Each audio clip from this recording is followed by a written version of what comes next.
Chapter 19. Waiting was a challenge, especially where Hermione was concerned. How much longer will you hold a grudge? Draco persistently nagged Severus when they had a moment alone. Severus had a set of responses at the ready, all while keeping the wards firmly secured. "This isn't about anger, Draco," Severus would point out. "Do you think the potions master at a school under siege by covert malevolent forces can spare time entertaining the inflated vanity of a 12-year-old? Or, he might remark, having youth lingering about has never been appealing to me. Or perhaps, I relish this increase in my leisure, so much that it's hard to relinquish." Draco convinced himself that Severus didn't truly mean those words, or at the very least, he wouldn't once he had more opportunity to calm down. Yet that ongoing distance caused Draco to sulk noticeably, like the child he was at that moment, especially when Severus handed him the Christmas sign-up sheet, accompanied by a stern caution. "Don't assume my quarters will be accessible for your loitering and complaints," he muttered, "just because it is the holiday season. If you're in search of pampering, Draco, you'd be better off heading home for Christmas with your parents." Given that his parents were among the very few who didn't seem to be against him at this juncture, it was a tempting consideration. Nonetheless, Draco shook his head. "I want to spend Christmas with you, Severus," he whined, drawing out the "you" so extendedly that Severus let out a heavy, exasperated sigh before conceding for Draco to put his name down. Defying Severus wasn't what won him favor, but he did it anyway when Severus summoned him late one night, urging him to skip Lockhart's upcoming dueling club, if you wish to remain inconspicuous.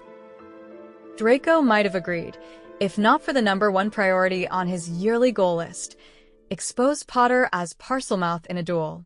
Out of his other goals, he only succeeded in maintaining emotional detachment from Ron and Potter, albeit not by choice. Locating Dobby remained another unchecked box. Draco insisted he'd moved beyond his fascination with Potter, courtesy of this enforced separation.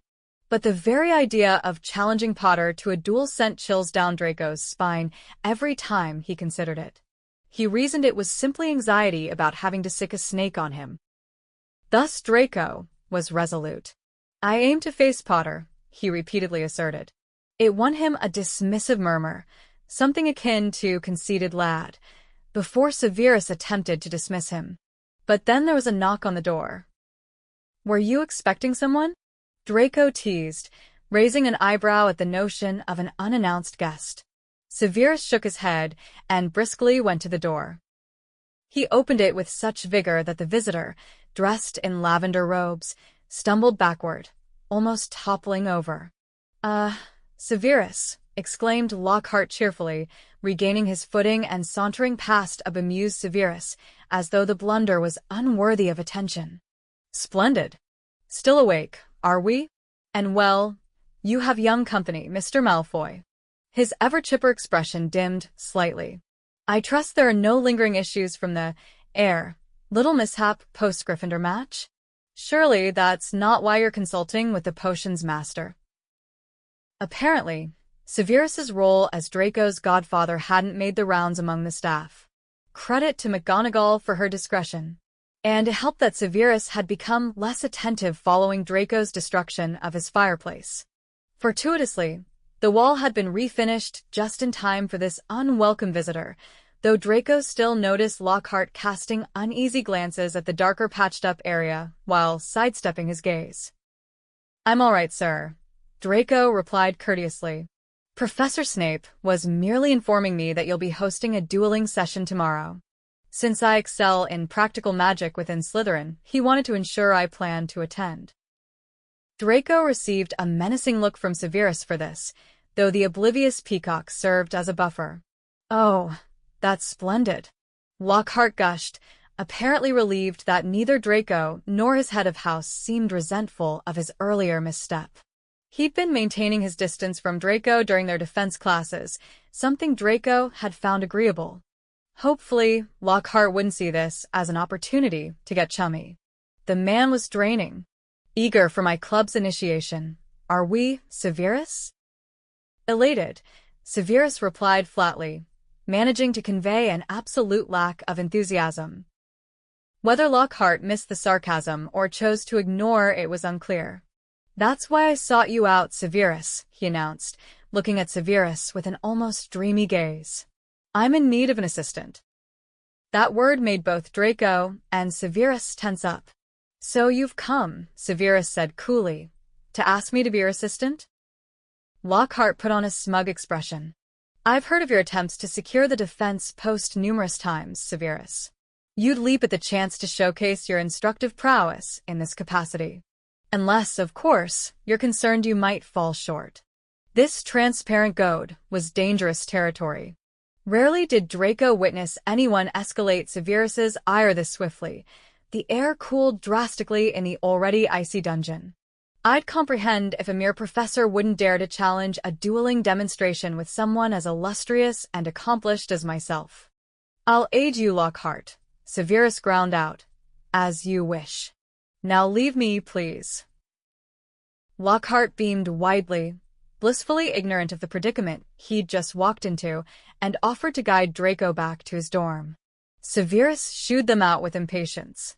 Draco struggled to restrain his grin while following the preening professor through the dungeon halls. It was crucial not to tip Lockhart off and risk him backing out of the demonstration with Severus after all.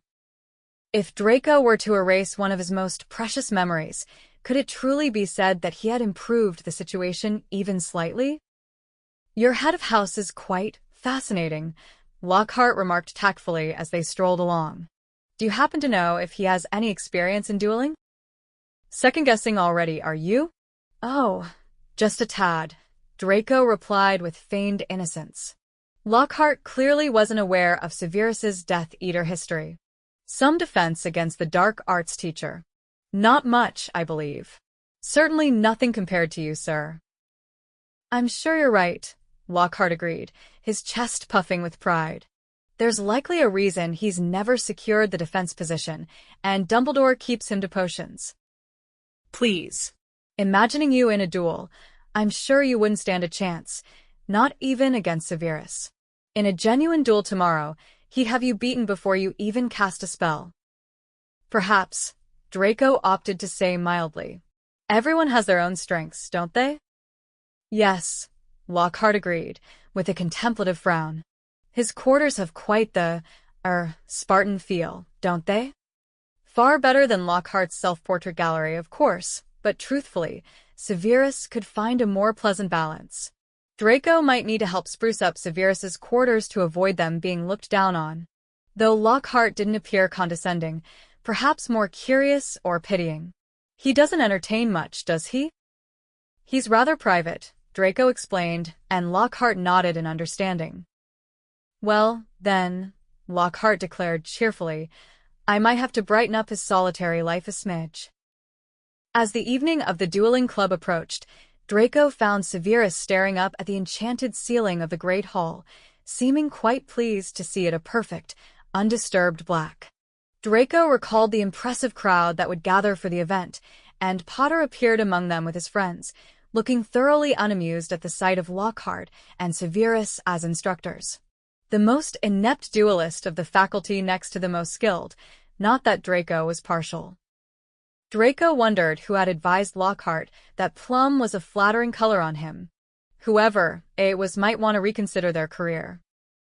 Lockhart waved his arm to command attention, calling out, circle round. Can you see me clearly? Can you hear me well? Superb. Now, with Professor Dumbledore's blessing, I've taken the liberty to start this modest dueling club, to prepare you should you need self-defense, as I have needed it numerous times. Refer to my published works for details. Let me introduce my assistant, Professor Snape, he continued with a smirk, which Draco looked forward to seeing wiped away shortly. An assistant, that conceited Murtlap said, oblivious to the fact that a simple curl of Snape's lip should be warning enough to plead for mercy. He mentioned he knows just a smidge about dueling and will graciously assist me with a brief demonstration. Now, fret not. You'll still have your potions master when I'm through with him. Never fear. The two faced each other and bowed, although Severus maintained his dignity and did not honor the flamboyant show-off with a genuine bow. Draco's pulse raced watching them lift their wands, knowing soon it would be his turn against Potter. As you'll note, we are holding wands in the customary combat-ready manner, Lockhart lectured the crowd. On the count of 3, we shall cast our first spells. Naturally, neither of us intends to be lethal. 1, 2, 3. Expelliarmus, Draco silently mouthed with Severus, hearing it as the scarlet ray from Severus's wand launched the boastful peacock backwards. It was satisfying to see him crash against the wall, then crumple to the ground. By Merlin, this moment felt worth reliving. Draco gave the loudest cheer, though it drew stares, before many Slytherins joined in. If Severus were to meet his end once more, this was how Draco wished to remember him. Cool, poised, unfazed, rising above the foolishness around him, the man who could conquer all. This was his godfather. Potter eyed him following the cheers, and Draco pulled a childish face at him, scrunching his features and moving his head mockingly. Of all the grievances attributed to Draco, was celebrating his godfather's triumph cause for scrutiny? Lockhart's hair was a mess, likely frazzling him. It took far too long for him to regain his footing. Well, there you have it, he announced as he tottered back onto the stage. That was a disarming charm. As you see, my wand is gone. Ah, thank you, Miss Brown. An excellent example set by Professor Snape, if I may say, but your intentions were a tad transparent. Had I wished to stop you, it would have been effortlessly done. However, I chose to demonstrate it for your learning. Severus did not appear pleased by that. Don't worry, Severus. In a few months he'll be preoccupied in St. Mungo's, unable to boast those exaggerated tales any longer. Enough demonstrations. It's time to mix among you and pair you up. Professor Snape, if you'd assist me. The first impediment presented itself when Severus refused to allow Draco to face Potter. He swiftly paired Draco with Vince, who wore a startled, life-flashing expression. Draco called out to Potter, "How about it? Ready for another round?" Severus sighed, massaging his temples, while Potter faced him with genuine astonishment. Surely, Potter couldn't believe Draco had forgotten him that quickly. Potter spent enough of his time charting Draco's path around the castle for Draco not to notice. Here came the magic words. "Afraid, Potter?" Thanks for listening. If you enjoyed this chapter, please hit the subscribe button and ring the bell to stay updated with more audiobooks. Happy listening!